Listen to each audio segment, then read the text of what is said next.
سب ڈرنے لگتے ہیں، ارے بھائی تو مرڈر کر کے آیا ہے، وہ اپنے آپ کو سمجھتا ہے کہ میں بہت بڑا ساہوکار اور چودھری بن گیا۔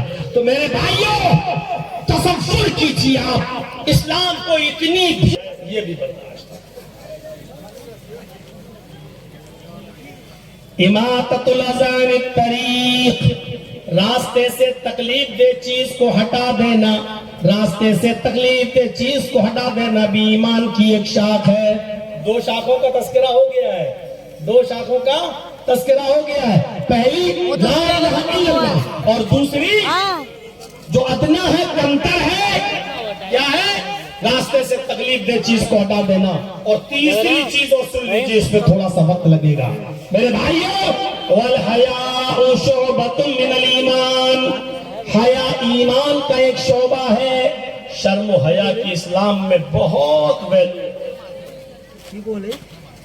اتنی ویلو ہے شرم و حیا کی کہ اللہ کے نبی نے فرمایا، بخاری شریف کی حدیث کے الفاظ ہیں، اللہ کے نبی صلی اللہ علیہ وسلم نے فرمایا، ابو مسعود عقبہ راوی ہے اس حدیث کے، فرماتے ہیں کہ اللہ کے نبی جناب محمد رسول اللہ نے فرمایا، اذا لم تستحی ففعل ما شئت، اگر تیرے اندر سے شرم و حیا نکل گئی تو جو تیرا جی چاہے وہ کر، جو تیرا دل چاہے وہ کر۔ یہ بڑی اچھی بات کہی تھی اللہ کے رسول نے، جب شرم و حیا نکل جائے گی تیرے اندر سے تو تیرے دل میں جو آئے وہ کر۔ اچھا ایک بات بتائیے، جب مولانا جرجیز کے دل سے شرم و حیا نکل گئی تو ابھی ہم کپڑے اتار کے پھینک دیں گے، جب شرم ہی نہیں رہی تو ننگا ہونے میں کیا ہے؟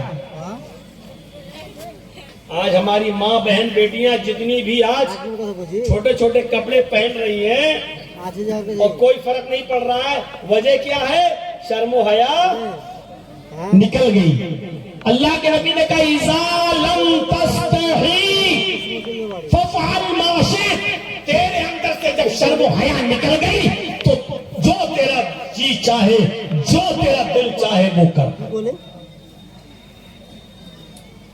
جب شرم و حیا نکل جائے تو مولوی جرجیز کتنا بھی چیختا پھرے، مولوی جرجیز کے باپ بھی چیختے پھرے، 80 سال کے بزرگ مولوی بھی چیختے رہے، جب شرم و حیا نکل گئی تو آپ وہی سب کچھ کریں گے، کسی کی پرواہ نہیں ہوگی آپ کو۔ شرم و حیا زیور ہے، زیور، بہت ضروری چیز ہے شرم و حیا۔ شرم و حیا کا اندازہ آپ کو لگانا ہے تو اس حدیث سے لگائیے، اس واقعے سے لگائیے میرے پیارے ساتھیوں۔ اللہ کے نبی جناب محمد رسول اللہ صلی اللہ علیہ وسلم اپنے گھر میں لیٹے ہوئے تھے اور آپ لنگی پہنے ہوئے تھے، لنگی آپ کی گھٹنے تک یہاں تک تھی لیکن بیچ سے کھلی ہوئی تھی ایسے، لیکن یہاں تک ڈھکے، گھٹنے ڈھکے ہوئے تھے، یعنی جس سطر تو ڈھکا تھا لیکن بیچ سے یہ حصہ کھلا ہوا تھا،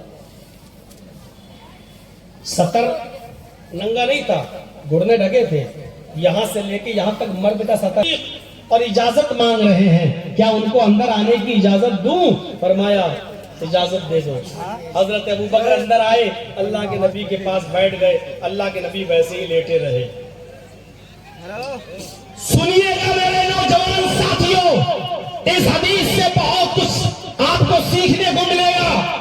اللہ کے نبی صلی اللہ علیہ وسلم اسی جگہ پر لیٹے رہے اور ابو بکر سے باتیں کرتے رہے۔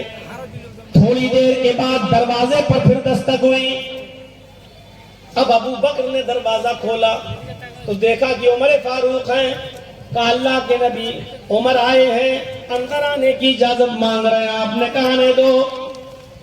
اب حضرت عمر بھی بیٹھے اور ابو بکر بھی بیٹھے اور اللہ کے نبی لیٹے رہے، یہاں تک لنگی تھی، بیچ سے ایسے کھلی ہوئی ضرور تھی لیکن لنگی یہاں تک تھی۔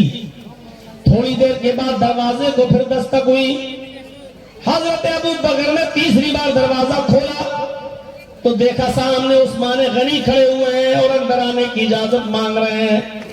ابو بکر نے کہا اللہ کے نبی عثمان آئے ہوئے اور اندر آنے کی اجازت مانگ رہے ہیں۔ آپ نے کہا ابھی نہیں، ان کو ابھی باہر رہنے دو، ابھی رک جاؤ، ابھی عثمان کو اندر مت لانا۔ اس کے بعد آپ اٹھ کے بیٹھ گئے، اپنے لنگی کو آپ نے سمیٹا اور آپ نے پوری لنگی پھیلا لی اپنے پیروں پر، اور اٹھ کر اپنے پیروں کو چھپاتے ہوئے، گھٹنے چھپاتے ہوئے، لنگی سے پورا پیر چھپاتے ہوئے آپ بیٹھ گئے اور کہا اب عثمان کو گھر میں لاؤ۔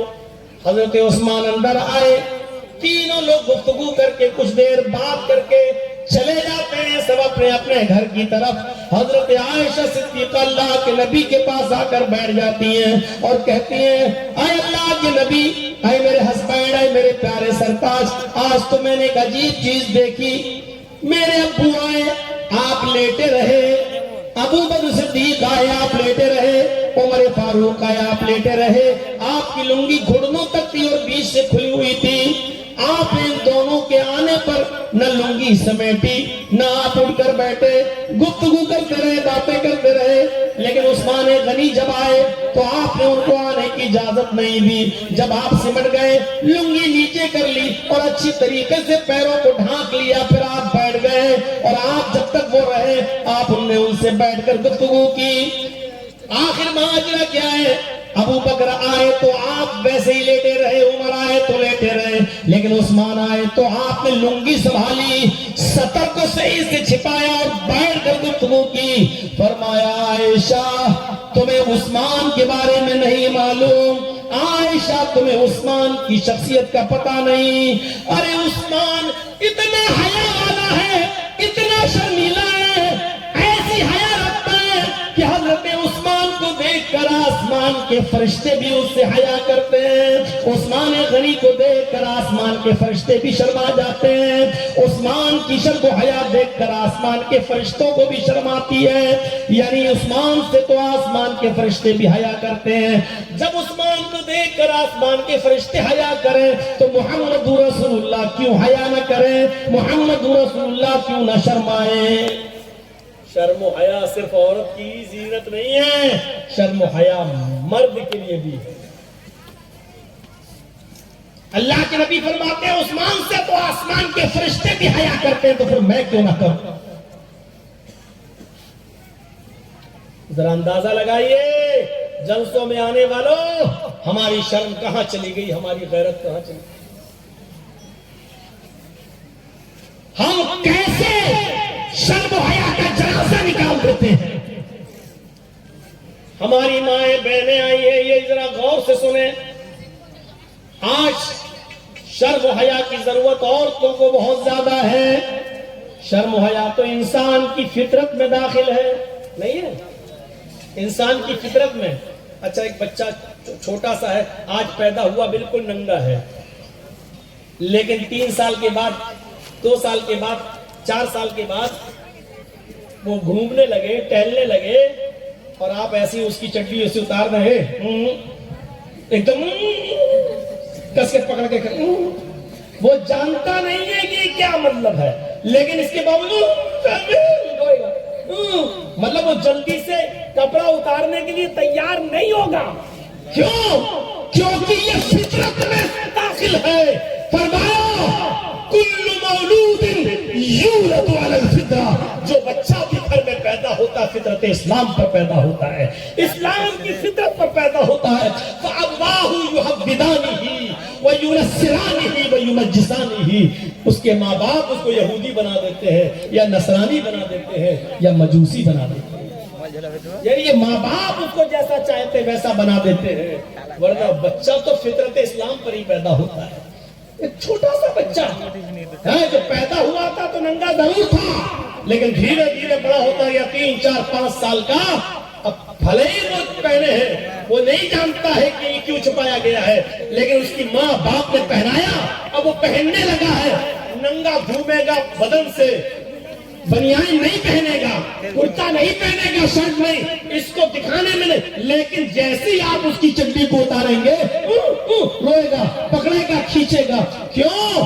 کیونکہ فطرت، شرم و حیا فطرت میں داخل ہے۔ میرے بھائیو آپ کو معلوم ہوگا آدم اور حوا، آدم کو جب اللہ نے بنایا، اور روح ڈالی اور جنت کے اندر داخل کر دیا اور ان کی پسلی سے حوا کو ان کے سکون کے لیے پیدا کیا اور جنتی لباس جب ان کو پہننے کے لیے دیا اور فرمایا کلو وشربو ولا تقربوا هذه الشجرة.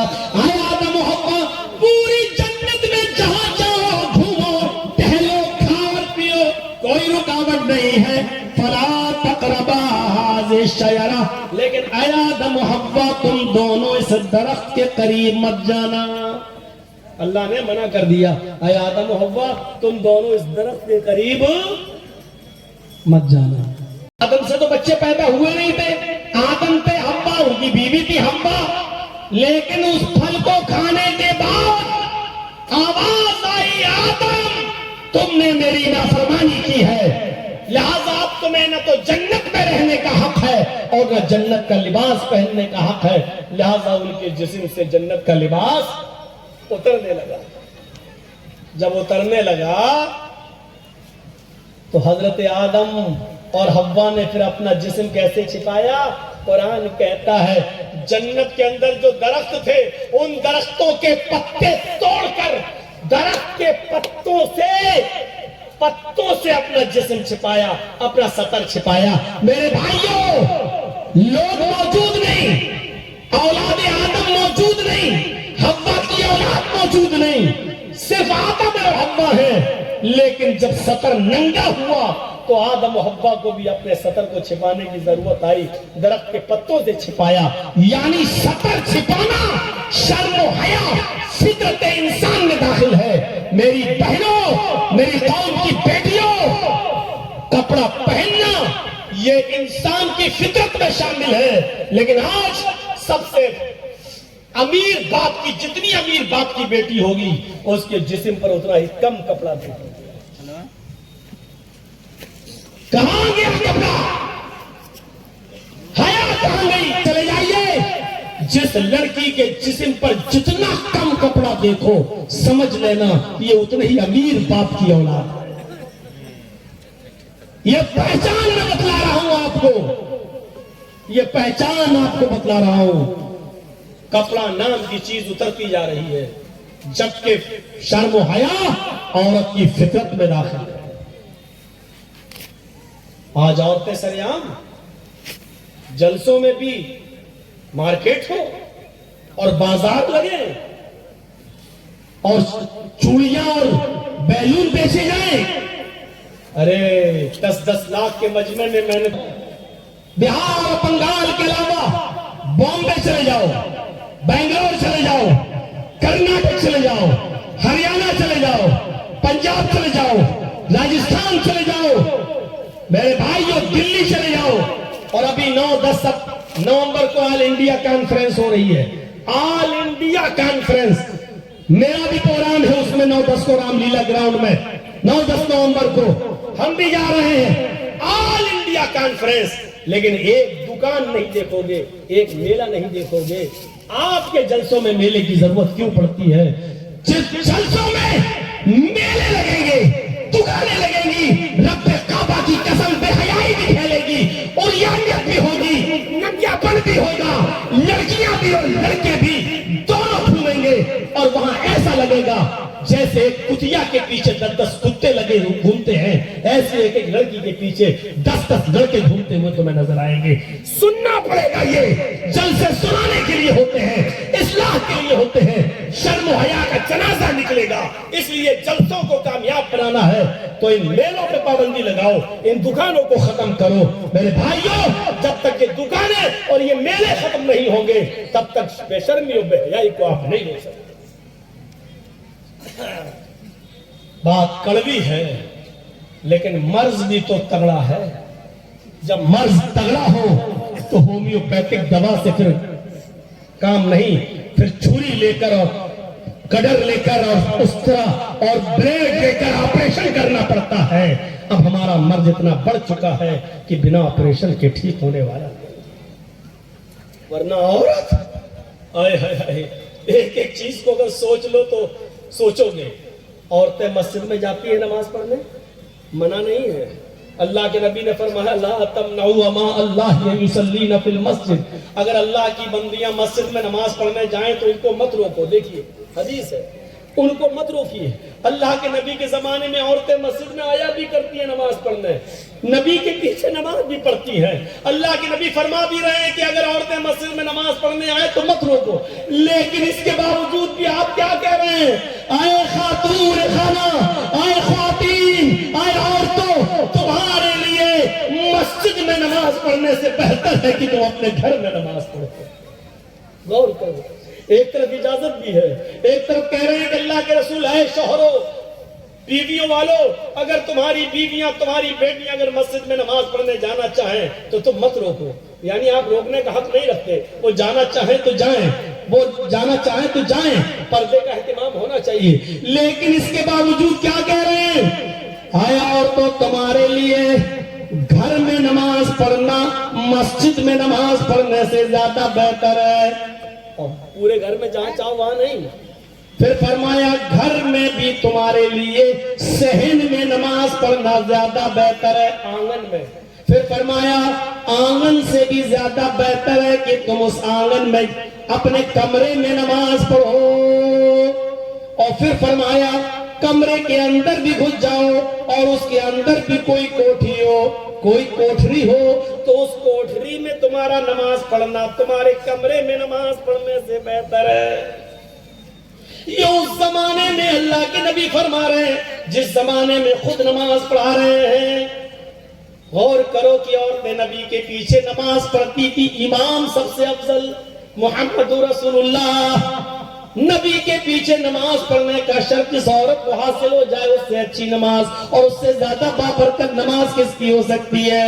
اس زمانے میں کہہ رہے ہیں جس زمانے میں آپ خود نماز پڑھاتے ہیں، فرما رہے ہیں عورتوں میرے پیچھے نماز پڑھنے سے بہتر ہے، جبکہ جماعت کا ثواب اکیلے نماز پڑھنے سے 27 گنا زیادہ ہے، اور وہ بھی نبی کے پیچھے نماز پڑھنے کا ثواب کتنا ہوگا. لیکن اس کے باوجود جبکہ سب کے سب سدھرے ہوئے لوگ، کوئی خرابی نہیں، ماحول اچھا، پردہ ہی پردہ، لیکن اس زمانے میں کہہ رہے ہیں کہ میرے پیچھے میری مسجد میں نماز پڑھنے سے بہتر ہے کہ اپنے گھر میں نماز پڑھو، اور گھر میں نماز پڑھنے سے بہتر ہے کہ اپنے صحن میں نماز پڑھو.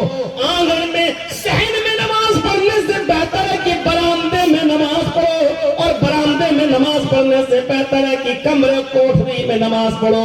یعنی جتنا تم مردوں سے ان کی نگاہوں سے دور رہو گی، ان کی نظروں سے دور رہو گی، اتنی تمہاری نماز زیادہ افضل رہے گی. اور کیجئے گھر میں بھی کوئی نہیں تو کم سے کم چچا کا لڑکا تو آئے گا، پھوپھا کا لڑکا تو آئے گا، بوا کا لڑکا تو آئے گا، ماما کا لڑکا تو آئے گا. فرمایا گھر میں بھی نماز پڑھو تو صحن میں پڑھو، اور صحن سے بھی افضل ہے برآمدے میں پڑھو، اور برآمدے سے بھی افضل ہے کہ کمرے میں کسی کوٹھری میں جاؤ جہاں تمہیں کوئی نہ دیکھ سکے، وہاں نماز پڑھو. یہ حیا ہے. محمد رسول اللہ نے عورت کو یہ حکم دیا ہے. ذرا تصور کر، میں یہ نہیں کہہ رہا ہوں کہ وہ مسجد میں نہ جائے، کوئی غلط نتیجہ نہ نکالے. مسجد میں جا سکتی ہیں اور جاتی تھی، لیکن جو عورتیں مسجد میں جاتی تھیں ان عورتوں کو بھی اللہ کے نبی نے یہ نہیں کہا آج کے بعد مسجد میں مت آنا. لیکن ان کے لیے جو عورتیں مسجد میں آتی تھیں ان کے لیے کیا حکم دیا؟ سنو گے تو سنیے. جو عورتیں مسجد میں نماز پڑھنے آتی تھیں، ابھی میں نے اگلی صف میں نماز پڑھنے کا ثواب بتایا کتنا ہے، کتنا ہے. لوگ لڑیں گے اور قرآن ڈالیں گے کہ میرا نام مجھے پہلے، جس کا نام آئے گا وہ پہلے، اتنا ثواب. لیکن اس کے باوجود اللہ کے نبی کیا کہہ رہے ہیں؟ مردوں کی سب سے افضل صف وہ ہے، مردوں کی سب سے افضل صف وہ ہے جو سب سے آگے ہے، اور عورتوں کی سب سے افضل صف وہ ہے، عورتوں کی سب سے افضل صف وہ ہے جو سب سے پیچھے ہے. دیکھیے جرجی صاحب نماز پڑھا رہے ہیں، اب میرے پیچھے 5-6 صفیں لگی ہوئی ہیں مردوں کی ہیں، تو میرے پیچھے جو مردوں کی صف لگی ہوئی ہے ان میں جو میرے پیچھے سب سے آگے والی صف ہے وہ سب سے افضل ہے.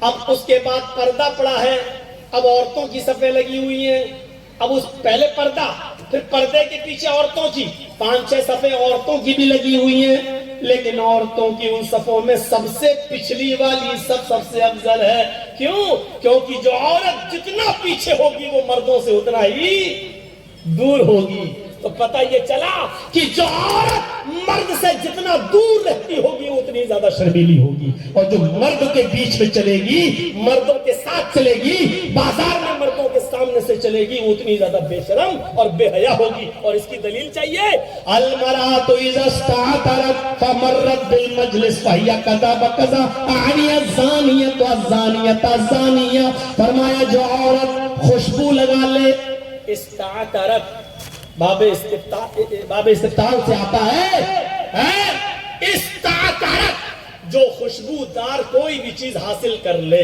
طلب ماخذ پایا جاتا ہے باب استفعال میں. میرے بھائیوں غور کریے کہ جو عورت خوشبو یعنی عطر نہیں، کوئی بھی چیز جس میں خوشبو ہو وہ لگا لے.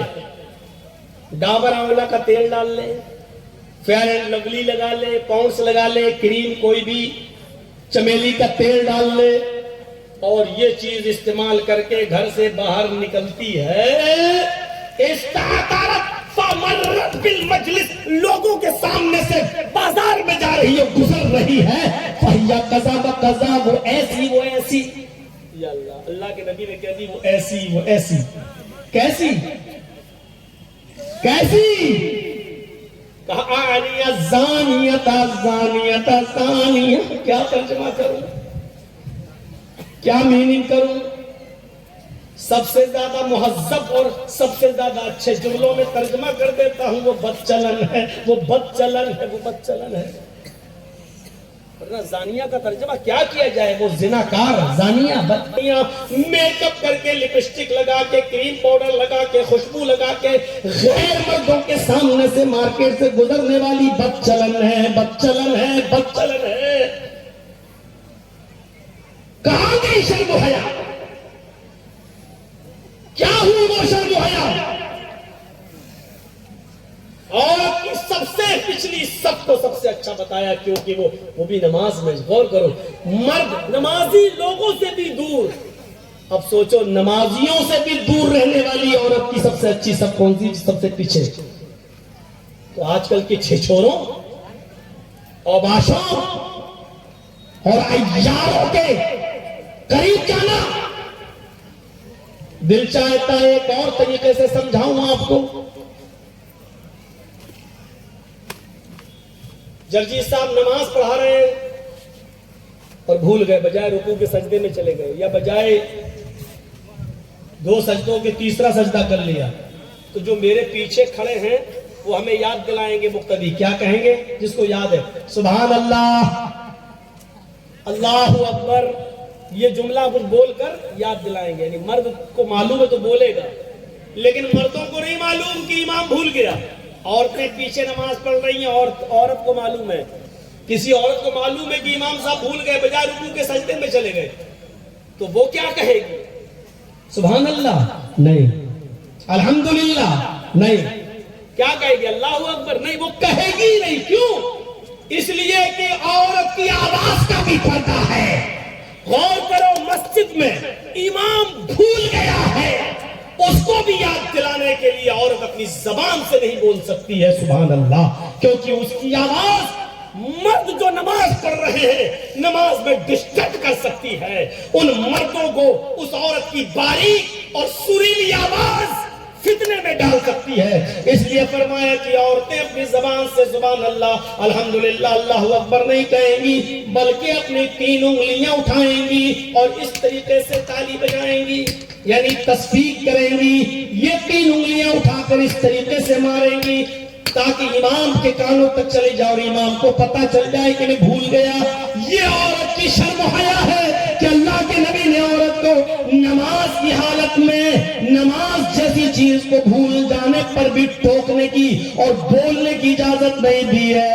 بے غیرت عورتوں، بے شرم جوان بیٹی اور بہنوں، تم موبائلوں پر 1-1 گھنٹے کیسے باتیں کر لیتی ہو، اپنی اسی آواز سے آئی لو یو کیسے کہہ دیتی ہو، کیسے تم ڈرامے اور نوٹنکیاں کر لیتی ہو، اور پوری رات تم کیسے گفتگو کر لیتی ہو، جبکہ تمہاری آواز بھی مردوں کے لیے پردہ ہے. تمہاری آواز سبحان اللہ، اللہ اکبر جیسے جملے بھی اتنے جملے کہ سبحان اللہ کہنے سے زمین و آسمان نیکیوں سے بھر جاتا ہے، الحمدللہ کہنے سے زمین و آسمان نیکیوں سے بھر جاتا ہے، لا الہ الا اللہ کہنے سے زمین و آسمان کا وزن بھی کم اور لا الہ الا اللہ کا وزن اس سے بھی زیادہ ہے۔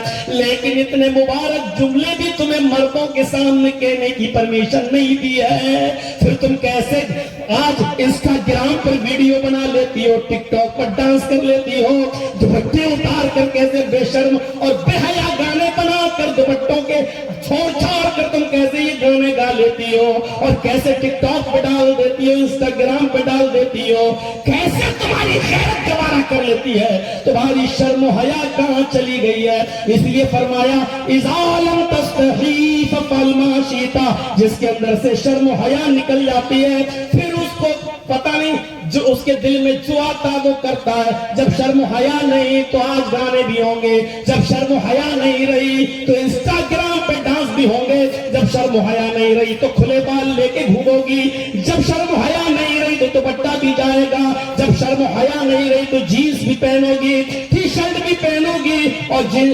لوور بھی پہنو گی، یہ ساری کی ساری چیزیں تو پہننا شروع کر دو گی، کیونکہ جب شرم و حیا نہیں رہی تو جو تمہارے من میں آئے سو کرو۔ میرے بھائیو غور کرو، ہماری ماں بہنیں بھی غور کریں گی تمہاری شرم و حیا کہاں چلی گئی، کہاں؟ دل چاہتا ہے تمہیں ایک اور طریقے سے سمجھا دوں، ذرا سن لیجئے میری بات کو۔ عورت نکاح کے موقع پر، شادی کے موقع پر بھی بارات جاتی ہے نا، آ جا گئی، نکاح ہوتا ہے نا لڑکے کا، اتنے روپے مہر کے، بس فلاں فلاں کی لڑکی کے ساتھ تمہارا نکاح کیا جا رہا ہے، کیا تم نے نکاح قبول کیا؟ اور وہ کہہ دیتا کیا، لیکن اس سے بھی پہلے لڑکی کے پاس جاتے ہیں لوگ۔ آپ کے یہاں جاتے کہ نہیں جاتے؟ خدا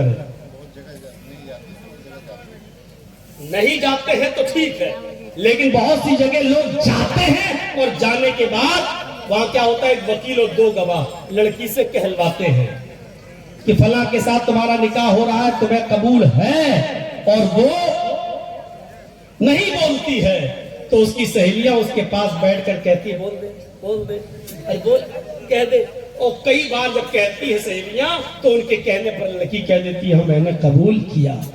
میری ماں اور میری بہنوں، میری قوم کی بیٹیوں، تمہارے لیے محمد رسول اللہ صلی اللہ علیہ وسلم تمہاری شرم و حیا سے واقف تھے، اس لیے فرمایا زبردستی ان کے منہ سے یہ مت نکلواؤ کہ میں نے قبول کیا۔ لڑکیوں میں شرم و حیا ہوتی ہے، لڑکیوں کے پاس کوئی مرد کیوں جائے گا؟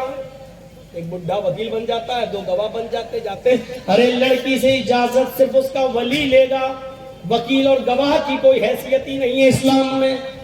لڑکی کی اجازت صرف اس کا ولی لے گا، اور ولی کون ہے؟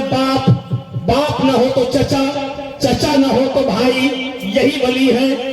باپ اجازت لے گا، اور اجازت اس دن نہیں لی جائے گی جس دن اجازت جب رشتہ لگا تھا تبھی کہ بیٹی فلاں فلاں کے ساتھ تمہارا رشتہ آیا ہے اور میں تمہارا نکاح اس کے ساتھ کرنا چاہتا ہوں، تمہیں منظور ہے یا نہیں؟ وہ لڑکی بتا بھی سکتی ہے، یا اپنی ماں، اپنی بہن یا اپنی سہیلیوں کے ذریعے کہلوا بھی سکتی ہے کہ ہاں ٹھیک ہے، اب میرے ابو تم جہاں پسند کیو میں خوشی خوشی تیار ہوں، ہو گئی پرمیشن۔ یا پھر جس دن لڑکے کی طرف سے کپڑا آیا اور لڑکی نے اس کپڑے کو خوشی خوشی پہن لیا، سمجھ لو کہ یہی اس کی اجازت ہو گئی، اس نے خوشی خوشی اس کپڑے کو قبول کر لیا اور پہن لیا شادی کے دن، تو یہی اس کی اجازت ہو گئی۔ اب اس سے مت کہلواؤ کہ میں نے قبول کیا۔ میرے بھائیو، یہ شرم و حیا کا تقاضا تھا کہ اللہ کے نبی فرماتے ہیں کہ اسے ایک بار اس کا ولی پوچھے گا کہ میں نے تمہارا نکاح فلاں کے ساتھ کیا، تم نے اس رشتے کو قبول کرتی ہو یا نہیں کرتی ہو؟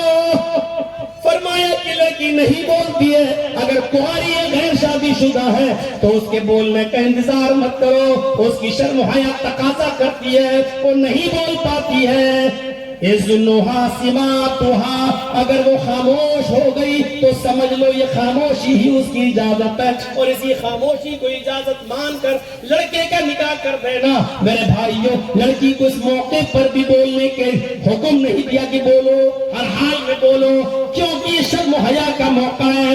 جو لڑکی سے اسلام یہ کہے کہ زبردستی نہ بلواؤ، اس کی خاموشی اجازت ہے، وہ اسلام یہ کیسے گوارا کرے گا کہ ہماری بچیاں، ہماری قوم کی بچیاں ٹک ٹاک پر ڈانس کریں اور ناچیں اور گائیں اور غیر مردوں کے ساتھ اور جوان لڑکوں کے ساتھ اسکول کی اور کالج کی کینٹین میں چائے پیئیں اور ان کے ساتھ ان کی بائک پر اور موٹر سائیکلوں پر گھومیں۔ میرے بھائیوں، اسلام تو یہ بھی برداشت نہیں کرتا کہ کوئی بھابھی اپنے دیور کی بائک پر دیور کے ساتھ بیٹھ کر اپنے گھر سے سسرال آئے اور بھائی کی پرمیشن کے باوجود بھی بھابھی اپنی دیور کے ساتھ بائک پر اور موٹر سائیکل پر بیٹھ کر اپنے میکے جائے۔ اسلام اس بات کی بھی اجازت نہیں دیتا ہے، اسلام اس بات کی بھی اجازت نہیں دیتا ہے کہ بیوی کی اجازت کے باوجود آپ اپنی سالی کو اپنی بائک پر بٹھا کر کالج لے جائیں، جلسے میں لائیں، یا اپنے سسرال سے اپنی سالی کو اپنی بائک پر بٹھا کر اپنے گھر لائیں۔ اسلام اس بات کی بھی اجازت نہیں دیتا ہے۔ آئے سالیوں کو کالج گھمانے والوں، سالیوں کو نمائش گھمانے والوں، سالیوں کو بازار گھمانے والوں، ارے تمہاری بیوی کی پرمیشن کے باوجود، تمہاری بیوی کی اجازت کے باوجود اپنی بیوی کی موجودگی میں تم اپنی سالی کے ساتھ بیٹھ کر کھانا نہیں کھا سکتے ہو۔ گھمانا تو بہت دور کی بات، لے کے جانا تو بہت دور کی بات، اپنی بیوی کی موجودگی میں بھی اپنی سالی کے ساتھ، کیونکہ وہ غیر محرم ہے تمہارے لیے، بیوی کی طلاق کے بعد اس سے نکاح جائز ہو جائے گا تمہارے لیے، اس کو بھی پردہ ہے تم سے۔ جب بیوی کی موجودگی میں سالی نہیں آ سکتی ہے بیوی کی اجازت کے باوجود، تو پھر سالی کو اکیلے کالج چھوڑ کے لے جانا اور گھر سے اپنے اور میکے میں اور اپنے گھر لانا سسرال سے، یہ کہاں اور کس نے تمہیں اس بات کی پرمیشن دے دی اور اجازت دے دی؟ یہ شرم و حیا کا جنازہ اٹھ گیا، شرم و حیا آج ہمارے معاشرے سے ختم ہو گئی، شرم و حیا آج ہمارے معاشرے سے نکل گئی۔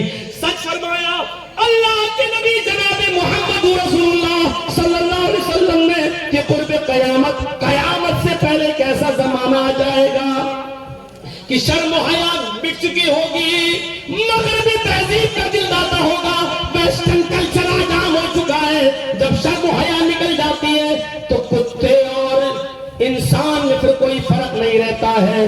کل تک ہاتھ میں ہاتھ ڈال کر بھی کوئی اپنی سگی بیوی کے ساتھ بھی نہیں چلتا تھا، اور آج تو سڑکوں پر منہ سے منہ لگائے بیٹھے رہتے ہیں، آج تو کمر میں ہاتھ ڈال کر گھومتے ہیں، موٹر سائیکل میں ایسے چپکتے کہ بیچ سے ہوا بھی نہیں نکل سکے۔ میرے بھائیو تصور کرو کہ شرم و حیا ویسٹرن کلچر نے آج ہمیں کہاں پہنچا دیا ہے۔ اللہ کے نبی فرماتے ہیں، اور آخری حدیث سنا کر میں اپنی بات کو ختم کر رہا ہوں، غور سے سننا، اللہ کے نبی جناب محمد رسول اللہ نے فرمایا ایک ایسا زمانہ آ جائے گا قیامت سے پہلے کہ سرعام بے حیائی ہوگی، راستے میں زناکاری ہوگی، سڑکوں پر سب کے سامنے زناکاری ہوگی۔ اس زمانے کا سب سے اچھا انسان وہ ہوگا، سب سے دیندار انسان وہ ہوگا۔ اس زمانے کا سب سے دیندار انسان کون ہوگا؟ سنیے، راستے میں ایک لڑکے کو ایک لڑکی کو زنا کرتے ہوئے دیکھے گا، سرعام راستے میں زنا کرتے ہوئے دیکھے گا، دونوں کپڑے اتارے ہوں گے، دونوں برہنہ ہوں گے اور دونوں آپس میں مل رہے ہوں گے، اس آدمی کی نظر پڑے گی جو اس زمانے کا سب سے نیک انسان ہوگا، وہ ان دونوں لڑکے اور لڑکی کو جب راستے میں زنا کرتے ہوئے دیکھے گا تو ان کے پاس جائے گا اور کہے گا، بیٹا یہ کام تم یہاں کر رہے ہو یہاں نہ کرو، یہ میرے گھر کی دیوار ہے، اس کے پیچھے چلے جاؤ، اس کے پیچھے یہ کام کر لو، یہ میرا کھیت ہے، اس کھیت کی جھاڑی میں چلے جاؤ، وہاں یہ کام کر لو۔ یعنی منع کرنے کی ہمت اس کی بھی نہیں ہوگی، وہ یہ کہے گا کہ بس کھلے میں نہ کرو، میری ماں بہنوں کی نظریں پڑیں گی، اوروں کی بیٹیاں بھی اس راستے سے گزر رہی ہیں، ان کی نظریں بھی پڑیں گی، اس لیے کام تم یہ یہاں نہ کرو، اس دیوار کے پیچھے کر لو، یا یہ میرا کھیت ہے تم اس میں چلے جاؤ اور وہاں یہ کام کر لو۔ جو یہ کہے گا کہ بیٹے اس کام کو تم اس دیوار کے پیچھے اس جنگل میں کر لو، یہ اس زمانے کا سب سے شریف اور نیک انسان ہوگا۔ تو سب سے زیادہ بدماش، سب سے زیادہ نکما اور سب سے زیادہ پھر حرامی انسان کون سا ہوگا؟ ذرا آپ اندازہ لگا سکتے ہیں، اس واقعے سے سوچ سکتے ہیں، یعنی یہ عام ہوگا۔ خود اللہ کے نبی فرماتے ہیں کہ بنی اسرائیل اور میری امت میں کوئی